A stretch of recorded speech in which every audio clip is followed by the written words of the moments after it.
Krasinikis and Amy Hagan. They're with the Taylorville Food Pantry and Central Illinois Food Bank.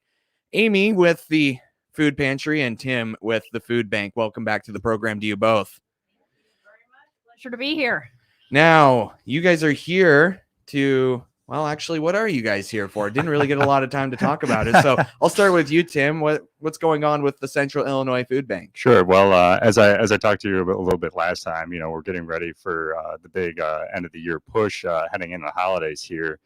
And it's kind of interesting, a couple of weeks ago, there was a, nationwide Associated Press report that came out kind of talking about the still elevated need that food banks around the country are seeing as a result of the pandemic. And it basically said that, while there's fewer people that are kind of turning to the food banks now that, people are kind of starting to get back to work and we're kind of seeing a return to normal.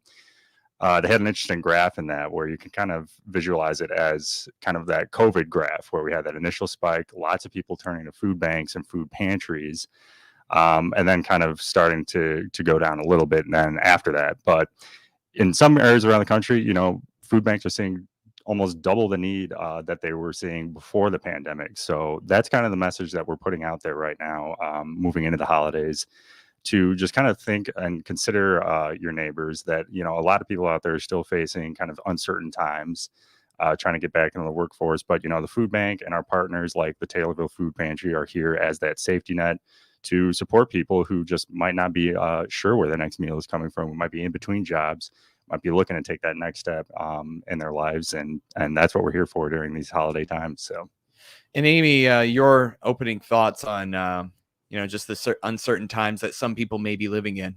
Well, and I would tend to agree with the Associated Press article as it relates to how it's impacting us here locally at the Taylorville Food Pantry. We are definitely seeing our numbers begin to escalate to what I would characterize our normal operating level, because during the pandemic, we had an influx of stimulus funds and things like that were happening in our community with individual households. And now that those monies have kind of begun to dry up a bit, people are back kind of at that resumed state of normal and needing those safety net that the food pantry provides. And it seems to me too that, you guys both mentioned that safety net of COVID funds and stuff like that. It seems to me that with COVID still in full swing, there's still a lot of need and perhaps even more need. But now as we're 21 months into this, there's less safety net, and that's kind of creating a little bit of a spike. Do I have that right? Right. Absolutely. So yeah, just to put it into hard numbers again for the Central Illinois area, our numbers right now that we work with at the food bank is the estimate it's about 100,000 individuals in this area. About 1 in 8 adults are facing hunger or food insecurities. So, the need has remained consistent for sure. But, we're working very closely with our partners, such as the Taylorville Food Pantry and our 150 other partner agencies across 21 counties to help our neighbors and meet them where they're at. And not to mention, this is a rural area. Food insecurity typically can be worse in a rural area than it can be in an urban area, simply because it's harder to get that food, especially if you don't have reliable transportation. That's right. And I've had the pleasure to go out on a couple of our food distributions. We're working with, closely with, high schools, community groups, all across those 21 counties. Just a couple of weeks ago, I was down in Fayette County, and it's very important just to see that, the food bank, we have the ability, the network to do these things, largely in part thanks to our great network of volunteers and partners that always help us to continue to meet that need. So, Amy, your thoughts on that? No, there's a lot of places we wouldn't be without the support of the Central Illinois Food Bank. I've given much credence and thankfulness to the food bank in our many interviews and times together, and the equipment resources that they provide and help make available through various grants through Feeding America, as well as just the foodstuffs that we're able to procure from the food bank at much reduced rates and discounted levels than what we could purchase, from retail stores. So tremendous amount, especially in this month of gratitude. The food pantry is very much dependent on that partnership and very grateful for it every day. You're listening to an interview with Amy Hagan and Tim Krasiniakis. Amy is with the Taylorville Food Pantry, Tim with the Central Illinois Food Bank. Now, a lot of food drives happening. I'm sure that it is the season for it. How can people help, and what are some tips for those who maybe want to host the food drive? Yeah, food drives are so huge. Just this past week, we've already seen kind of those big donations starting to come in. We got a major generous donation of 40,000 chocolate protein bars from our partners at ADM in Decatur last week. Just over the weekend for Halloween, UIS students were out trick-or-treating in Springfield, collecting canned goods for our neighbors. They collected over 7,000 pounds of food. So already we're starting to see these things happen and these things get up and running. So if you want to get involved, host a food drive, you can head to our website, centralilefoodbank.org. Go to the Give Help tab, and there you'll find a list of kind of our most high demand items that we're looking for, and some helpful tips and ways to sign up. And we want to help spread the word for your food drive too. So if you're hosting something, let us know. We can help get the word out there for you. And I'd like to give shout out to both Taylorville High School Student Council as well as the emergency department, the nurses at Taylorville Memorial Hospital, who did food drives for us locally and were incredibly successful and very generous donations. And now food distributions are happening every so often, I'm sure. What's the word on that? Yeah, so we hold regular food distributions all across our 21 counties. That's in addition to obviously partners like the Taylorville Food Pantry that have regular operating hours. But a lot of these events and a lot of our partner agencies don't require any sort of a financial background or residency requirements. So we want to make it clear that if you need help, there are ways to find that. And if you know someone who's looking for food or looking for food distribution, they can also go to our website, go to the Find Food tab. And we also post our routine drive-through food distributions on our social media channels. So. And the Taylorville Food Pantry, I hope it's well known that we serve the entire county. Christian County, any resident in Christian County. There are income guidelines that must be met based on household size, but there's not a proof of income. A lot of times we get that question, do I need to bring in a tax return? Do I need to bring in a pay stub? And those are not requirements. We operate on the honor system, but we do require that you be a resident of the county. Just to summarize, if you need food, you two are not going to ask, hey, what's your income? What's your status of employment? Things like that. That's not going to happen when somebody else comes and asks for food, right? Right. Exactly. Yeah. And we're all about just meeting people where we're at, where they're at. And, we don't know we don't need to know the specifics of the details, but we need to just make sure that we're meeting those needs of our neighbors. So got to go to a break here in a moment. Any final thoughts on food insecurity and general assessing that food insecurity? Just make sure that as we head into this season of giving, just consider your neighbors. Think about how you might be able to help in this kind of time of uncertainty. And if you want to help get involved in our efforts, there's plenty of ways to do that, and we'll help direct you the right way. So, Amy, any thoughts? I ditto. All right. All that Tim said there. And then some. All right. We'll be back more with Amy Hagan with the Taylorville Food Pantry and Tim Krasiniakis with the Central Illinois Food Bank here on the WTIM Morning Show. Heard live on 96.1 FM in Christian County and streamed on the TaylorvilleDailyNews.com Facebook page.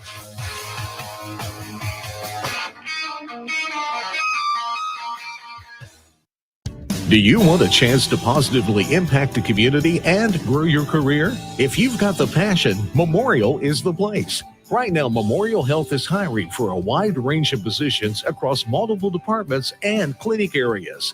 Apply your passion today.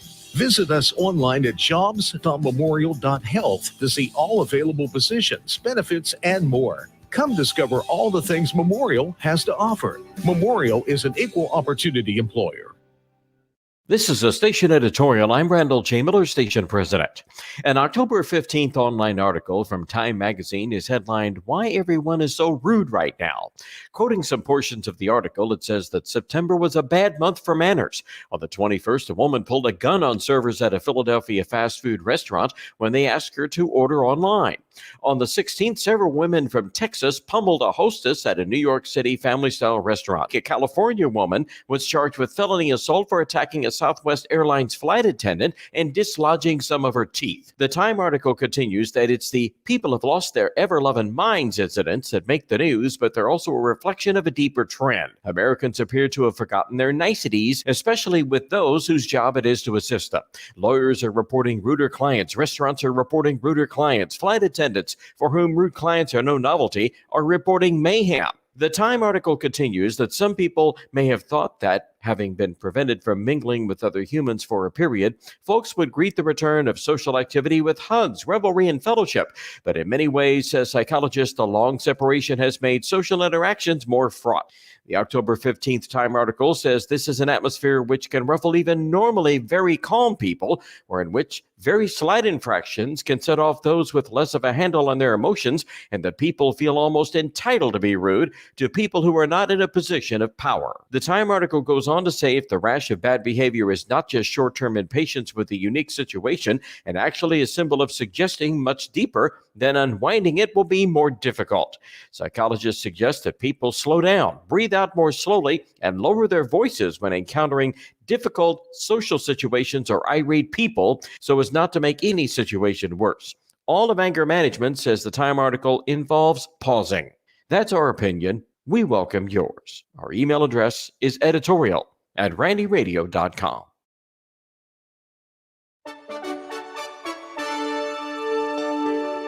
Across the region, Memorial has come together under a single name and a new symbol of health. To learn more, see our ad at TaylorvilleDailyNews.com. Rainey Miller here from Run Deep Coaching, offering personal and business coaching. Let me strengthen your gifts you already have inside by offering one-on-one coaching to improve your life. Find out more by clicking the Run Deep Coaching icon at TaylorvilleDailyNews.com. You're listening to the WTIM Morning Show, heard live on 107.5 FM in Shelby County and streamed on the WTIM TV YouTube. Your guest this morning, Amy Hagan. She's a co-coordinator of the Taylorville Food Pantry, and Tim Karsiniakis. He's a public relations manager with the Central Illinois Food Bank, and it's great to have you both on the program. Before we went to break, we talked a little bit, but not enough, about how people can help the food bank and the food pantry. What's the best way someone can get involved? Well, there's lots of ways that people can get involved, and we don't really turn away anyone who. There's who not wants to one give best any way. help. That is so That's right. true. There's lots of ways, and there's no one best way to do it. Yes. So we touched a lot about donating products. If you have spare products, especially we're looking for healthy products, increase healthy products, and we've seen already people who have, say, vegetable gardens, community gardens, things like that. A lot of farmers bringing in extra product to us, which is always huge, especially around this time of the year. So consider that. Like we mentioned, the food drives, always a great way to collect product for the Central Illinois Food Bank and our partner agencies, and as well as volunteering your time. The Central Illinois Food Bank in Springfield, we're always looking for volunteers to help with our boxing events or distributions, actually taking this product and delivering it to our partner agencies. And then if you want to find something closer to home, such as here in Taylorville, obviously Amy and the Taylorville Food Pantry are always looking for dedicated people to help meet our neighbors where they're at all across our 21 counties. So. And Amy, there's lots of great stories, I'm sure, about volunteers coming out to help other people, and even in situations where maybe they need help themselves, You know what I mean? Yeah, well, absolutely. And, I oftentimes get asked the question of how often do patrons of the local pantry actually come back and, sort of return the favor to their neighbor and help out. And we do have a number of stories like that. I've been in my tenure as a co-coordinator for a little over 4 years at this point. The time has flown. And I could certainly cite you examples of individuals who have chosen. They become so overwhelmed by the abundance and the generosity and the kindness in which they're granted by being a patron of the pantry, that they do feel compelled, to want to know, how do I give back? And certainly those volunteers make great volunteers because they have full hearts and they understand the issue and they want to be a part of the solution. So we're very blessed by those volunteers, as well as I was talking off air. The fact that we have a few kids that live across the street from our local food pantry, and they come out after school on Thursday nights oftentimes and help with our distribution. And we appreciate them because they're young, they have a lot of energy, and they have no issue moving quickly and carrying boxes and doing whatever is needed of them. And so we're very, very appreciative of the kids from Taylorville High School and Taylorville Junior High that donate their time and their off hours to us. Sometimes they come with parents, sometimes they just come over with friends, but we don't turn away any volunteer, regardless to their age or ability. What are some things you should remember if you want to volunteer for either? Well, I would just say that, really, it's a fulfilling experience, and it's amazing to see, like Amy touched on, kind of the range of ages that we have who really buy into our mission and what we're trying to do all across our 21 counties. Just last week too, we had the channel1450.com food drive that got several Springfield community area high schools all pitch in to kind of tackle hunger was their big mantra, and came in with over 5,000 pounds of food for the Central Illinois Food Bank. So it's really awesome. And, we have regular volunteer groups, a lot of people, retirees who come in, and they just like the social aspect, during these boxing events, hey, they get to talk, catch up, and, all while doing, meeting the need and helping a great cause all along the way. So it's fantastic to see. And I would agree with that too, Tim. We've got a core group of volunteers that, depending on the evening or the day, you'll see them there. But I never want to give the impression to anyone that we're an exclusionary group. I think that the reason why we've been able to be successful is the fact that our food pantry belongs to the community. And the only way that we can encourage community is to keep our doors open and allow people to realize that regardless to your skill set, regardless to your natural talent, regardless to your ability, that there is a place for you and you are welcome. And my mantra is, I never turn away a volunteer. Absolutely. Well said. And with turning away, that's actually, let me rephrase. I'm not sure where I was going with that, but now we only have actually I look at the time, we only have about a minute or so left for each of you. What are some final thoughts you have, or maybe something I didn't cover very well? Well, as like we mentioned before the break, as we move into the season of giving, kind of the big three things to remember of when in considering our neighbors and ways you can help is food, funds, and time. If you can give any one of those things, even a little bit, every little bit helps to meet the need and provide for our neighbors. Last year we distributed over 12 million pounds of food across our service area, 6.8 million pounds of that, which was healthy, protein, produce, vegetables, dairy. And that's what we're looking to hit those numbers again and finish this year strong. So, and Amy. And I have a hard time following Tim, because his perspective is such that, he obviously speaks to the 150 agencies in the 21 counties, and my perspective is certainly more localized than that. But, I underscore the fact that the food pantry locally would not be anything without our partnerships, our collaboration, our volunteers that help make our food pantry run. And we have a number of volunteer assignments. So some people, quite honestly, aren't entirely comfortable being in mass groups, where they don't know the background of everybody. And so we've got deliveries and we've got pickups and we've got things that are always running. So regardless to your ability, your skill set, your talent, we have a need for you. Thank you, guys. You're listening to the WTIM Morning Show. The Big 870 WTIM Assumption Taylorville, 96.1 W241 CF Taylorville, 107.5 W298 CD Shelbyville, 107.9 W300 EH Payne and Nokomis. News this hour from townhall.com. I'm Rich Thomason. The National